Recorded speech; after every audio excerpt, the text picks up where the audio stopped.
अपना बात शुरू करने से पहले मैं क्वेक क्वांग मंग को कहना चाहूंगा, उनका मीठा पान। देखिए, हिंदुस्तान में जब भी पान की चर्चा होती है तो बनारस के बिना अधूरी रहती है। और मैं बनारस का सांसद हूं। अगर आप पान खाने का सचमुच में मजा लेना है तो आपको अपना कोई इन्वेस्टमेंट काशी में करना चाहिए।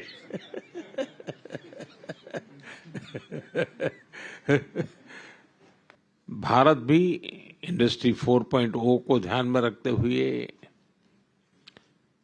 या सेमीकंडक्टर का क्षेत्र को देखते हुए हम स्किल डेवलपमेंट पर बहुत बल दे रहे हैं।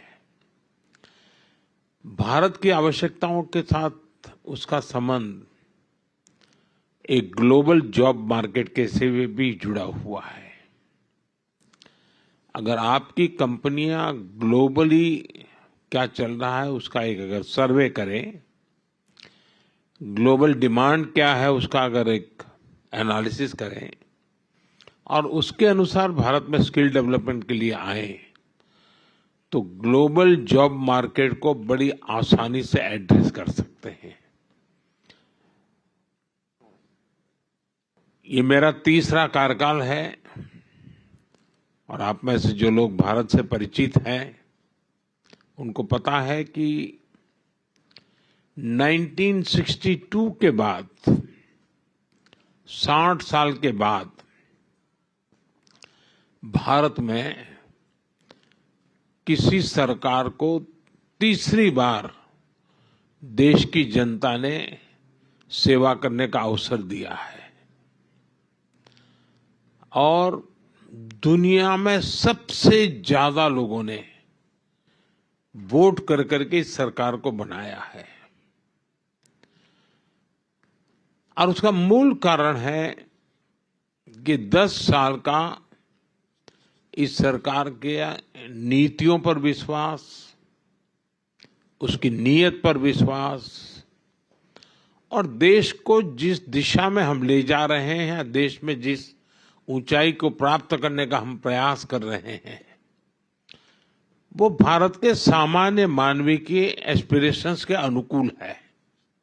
और तब जाकर के इतना बड़ा देश आपके साथ चलता है। यहाँ एविएशन सेक्टर के लोग हैं, दुनिया में फास्टेस्ट ग्रोइंग एविएशन सेक्टर कहीं है तो भारत में है। और हम भी चाहते हैं कि बहुत तेजी से एविएशन के लिए जो जरूरी इंफ्रास्ट्रक्चर है, जो एमआरओज की जरूरत है, वो हमारी प्रायोरिटी का भी एक क्षेत्र है। और इसलिए मैं चाहूंगा, अब जैसे सिंगापुर एयरलाइन का कहना है कि हमें जरा कनेक्टिविटी के लिए नए नए डेस्टिनेशन मिले, बहुत स्वाभाविक है। लेकिन मैं ये भी चाहूंगा कि आप इतना छोटा विचार मत रखिए। आप आइए, नए एयरपोर्ट के मैदान इन्वेस्टमेंट की दृष्टि से आइए, डेस्टिनेशन भी ले जाइए, एक विन विन सिचुएशन बनेगी। एयरपोर्ट का निर्माण भी आप करेंगे, डेस्टिनेशन का अपॉर्चुनिटी भी आपको मिलेगा। तो हम एक उस प्रकार से एक पैकेज बना करके चल सकते हैं, क्योंकि भारत में शायद मुझे बहुत ही निकट भविष्य में 100 से ज्यादा एयरपोर्ट बनाने होंगे। यानी अपने आप में एक बहुत बड़ा मिशन है।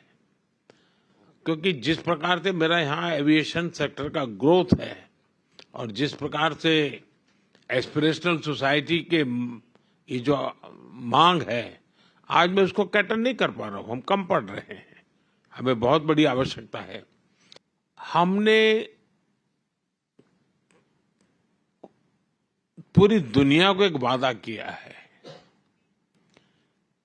और हम ग्लोबल वार्मिंग को जो चैलेंज मानते हैं उसमें हम सिर्फ अपनी संवेदना व्यक्त कर करके अटकने वाले नहीं है। हम सॉल्यूशन देने वाले लोग हैं और हमने 500 गीगावाट का लक्ष्य टारगेट किया है और 2030 तक मुझे करना है। और उसमें मैं न्यूक्लियर की तरफ भी उतना ही जाना चाहता हूं, हाइड्रो पर भी जाना चाहता हूं, सोलार पर भी जाना चाहता हूं, विंड पर भी जाना चाहता हूं। उसी प्रकार से हमने बायोफ्यूल की पॉलिसी बनाई है, उसकी दिशा में भी एक बहुत बड़ा काम। और आपने G20 समिट में भी हमारे जो आउटकम है उसमें बायोफ्यूल की बात आपके ध्यान में आई होगी। भारत उसको लीड करना चाहता है। मैं चाहूंगा ऐसे अनेक क्षेत्र हैं एनर्जी से जुड़े हुए जिसके कारण ग्रीन जॉब की पूरी संभावना है, उसके लिए भी हम काफी इनिशिएटिव ले रहे हैं। मैं आपसे आग्रह करूंगा आप आइए। हम देश में दूसरे प्रकार से भी एनवायरनमेंट को एड्रेस करना है, जैसे हमारी स्क्रैपिंग पॉलिसी। ये इतनी बड़ी अपॉर्चुनिटी है। मैं सरकार के सारे पुराने व्हीकल स्क्रैप करने की दिशा में जा रहा हूं। इतने बड़े देश में सारे पुराने व्हीकल स्क्रैप होना यानी इतना बड़ा काम है। अगर आपकी कंपनियां मान लीजिए इन्वेस्टमेंट करें या खुद इस दिशा में आए, और उसके कारण इलेक्ट्रिक व्हीकल का बहुत बड़ा नया मार्केट बनेगा। जैसे मेरे मन में है कि मेरे देश की मेरी पहली प्रायोरिटी सारे एम्बुलेंसेस, जितने पुराने एम्बुलेंस हैं उन सारे एम्बुलेंस को स्क्रैप कर देना और उन सबको नए, और वो भी हाइब्रिड, इलेक्ट्रिक व्हीकल भी हो और हमारे जो रेगुलर जिस प्रकार का फ्यूल का उपयोग करते हैं, ताकि कभी एम्बुलेंस को रुकने की नौबत ना आ जाए। लेकिन हम ग्लोबल स्टैंडर्ड को मीट करने वाले रिफॉर्म्स भी कर रहे हैं और रिफॉर्म परफॉर्म ट्रांसफॉर्म करके संकल्प को लेकर के हम चल रहे हैं। और जैसा गौतम जी ने उल्लेख भी किया मेरे लास्ट भाषण का, मैं तो कहूंगा हम रिफॉर्म करेंगे, आप परफॉर्म कीजिए। अवसर ही अवसर है और इसलिए मैं आप सबको, और आप जानते हैं जहां तक पॉपुलेशन के हिसाब से दुनिया में हमारा जितना है हिस्सा, पहली बार हम उस स्थिति पर पहुंचे हैं कि हमारे पॉपुलेशन का जितना परसेंटेज है उतना ही परसेंटेज, उससे +1 हम ग्लोबल गुड में कंट्रीब्यूट कर रहे हैं। यानी एक वैश्विक जिम्मेवारियों को संतुलित रूप से यानी निभाना, ये बहुत कम लोग कर सकते हैं जो आज इतना बड़ा भारत देश कर रहा है। तो मैं मानता हूं कि इसको आप आगे जाकर के अपने फायदे में भी कैसे बदल सकते हैं। आप देखते हैं फिनटेक की दुनिया में भारत के पास टैलेंट भी है, उसका लाभ तो मिलेगा, लेकिन भारत के लोग टेक्नोलॉजी के अडॉप्ट करने में कितने तेज हैं। आज फिनटेक की दुनिया में हमारा यूपीआई, फाइनेंशियल डिजिटल ट्रांजैक्शन, दुनिया में जितना रियल टाइम ट्रांजैक्शन होता है उसका 50% अकेले इंडिया में होता है। इसका मतलब ये ऐसा क्षेत्र है कि जिसमें, इसका मतलब ये हुआ कि फिनटेक की दुनिया में अगर ग्लोबल लीडर बनना है तो भारत को केंद्र बिंदु बना करके बड़ी आसानी से आप फिनटेक की दुनिया में आप आगे आ सकते हैं। स्टार्टअप के अंदर हमने काफी रिफॉर्म की है। इस बजट में भी हमने स्टार्टअप को काफी रिलैक्सेशन दिए हैं। भारत में Tier 2, Tier 3 सिटी में भी बहुत तेजी से स्टार्टअप ग्रो कर रहे हैं।